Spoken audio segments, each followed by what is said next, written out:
Hi everyone, आज के lecture में हम सिमेट्रिक और स्क्यू सिमेट्रिक मैट्रिसेस को देखेंगे। मैट्रिसेस की दो टाइप्स हैं।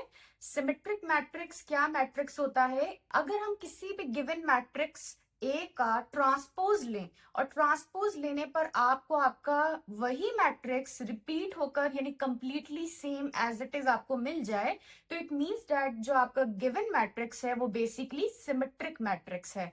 इसी तरीके से अगर आप किसी गिवन मैट्रिक्स ए का ट्रांसपोज लें और ट्रांसपोज लेने पर आपको जो रिजल्ट मिले वो आपके ओरिजिनल मैट्रिक्स ए का नेगेटिव हो, मींस अगर ओरिजिनल मैट्रिक्स ए के एलिमेंट्स पॉजिटिव हैं तो इसके एलिमेंट्स नेगेटिव होंगे, तो या अगर वो नेगेटिव है तो इसके एलिमेंट्स पॉजिटिव होंगे, तो यानी उसका ऑपोजिट होगा। तो इस तरह के मैट्रिक्स को आप स्क्यू सिमेट्रिक मैट्रिक्स कहते हैं। एक्सरसाइज 2.1 क्वेश्चन नंबर 6 है, which of the following are symmetric और स्क्यू सिमेट्रिक मैट्रिसेस। आपको आइडेंटिफाई करना है कि मैट्रिक्स की कौन सी टाइप है। यहाँ पर मेरे पास एक गिवन मैट्रिक्स ए है, ठीक है, 3x3 का मैट्रिक्स है। एलिमेंट्स क्या है? 0, -5, -6, 5, 0, 7, 6, -7 एंड 0। ओके, आपको क्या आइडेंटिफाई करना है कि इधर ये सिमेट्रिक है या स्क्यू सिमेट्रिक है। फॉर दैट पर्पस आपको इसका ट्रांसपोज लेना होगा। और ट्रांसपोज कैसे लिया जाता है? यू नो वेरी वेल कि आपको रॉ को कॉलम वाइज राइट करना होता है। तो यहाँ पे आप देखिए इस गिवन मैट्रिक्स में this is your raw 1, this is your raw 2 and this is your raw 3। अच्छा, रॉ कैसे देखते हैं? हॉरिजॉन्टली देखा जाता है, रॉ 1, रॉ 2, रॉ 3। आप इसका ट्रांसपोज लोगे तो क्या करोगे? फर्स्ट रॉ को फर्स्ट कॉलम वाइज राइट कर दो, यानी 0, -5, -6 एज अ कॉलम राइट कर दिए जाएंगे। सेकंड रॉ को सेकंड कॉलम वाइज राइट कर दे, 5, 0 एंड 7। एंड थर्ड रॉ को 6, -7 एंड 0 को भी कॉलम वाइज राइट कर दे। तो इस तरह से आपने तीनों रॉस को एज अ कॉलम राइट कर दिया है। आपका गिवन मैट्रिक्स ए ये था, जबकि इसका ट्रांसपोज ये हो गया है। ठीक है, अब आपने क्या करना है? अब आपने ये देखना है कि क्या ये ट्रांसपोज इस ओरिजिनल मैट्रिक्स ए के सिमिलर है या इसका नेगेटिव है। दोनों केसेस हो सकते हैं। अगर मैं मैच करूं तो आप देखें कि इस मैट्रिक्स का जो फर्स्ट एलिमेंट है 0, ओरिजिनल मैट्रिक्स में भी वही एलिमेंट है, तो 0 तो 0 ही होता है, आपको पता है वो नॉन नेगेटिव होता है। ठीक है, अच्छा, इसके बाद आपके पास सेकंड एलिमेंट है +5।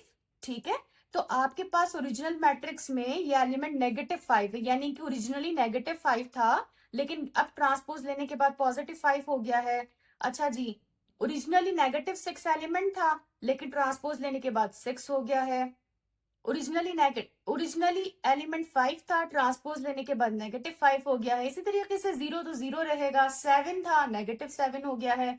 +6 है, -6 हो गया है, -7 है, पॉजिटिव। मींस जो ओरिजिनल मैट्रिक्स ए में जो एलिमेंट्स पॉजिटिव है, ट्रांसपोज मैट्रिक्स में वो नेगेटिव है, और जो ओरिजिनली नेगेटिव है वो ट्रांसपोज मैट्रिक्स में पॉजिटिव है। ऑपोजिट केस आ गया। इट मींस दैट जो आपका ओरिजिनल मैट्रिक्स ए है बेसिकली वो क्या है? स्क्यू सिमेट्रिक मैट्रिक्स है। ठीक है, अब हम इसका पार्ट 2 देखते हैं।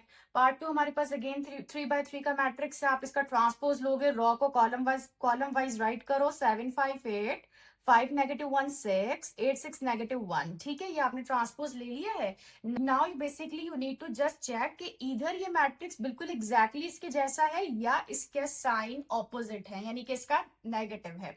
तो आप देखो, आपके पास ओरिजिनल मैट्रिक्स में 7 था, यहाँ पे भी 7 ही है, 5 था, +5 ही है, 8 था, 8 ही है।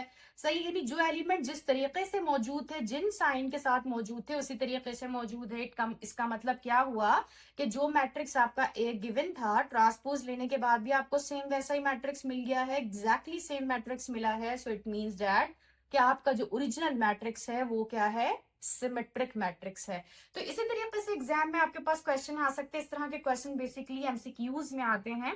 आपको आइडेंटिफाई करना होता है कि गिवन मैट्रिक्स आपका स्क्यू सिमेट्रिक है या सिमेट्रिक है, तो आपने क्या करना है? सिंपली ट्रांसपोज लेना है और उसके बाद आपने उसको ओरिजिनल मैट्रिक्स से कंपेयर करना है। कमेंट सेक्शन में आप पूछ सकते हैं अगर आपको कोई क्वेश्चन हो। वीडियो अच्छी लगी तो लाइक और शेयर करना मत भूलिएगा। चैनल को सब्सक्राइब कीजिए। Thank you for watching.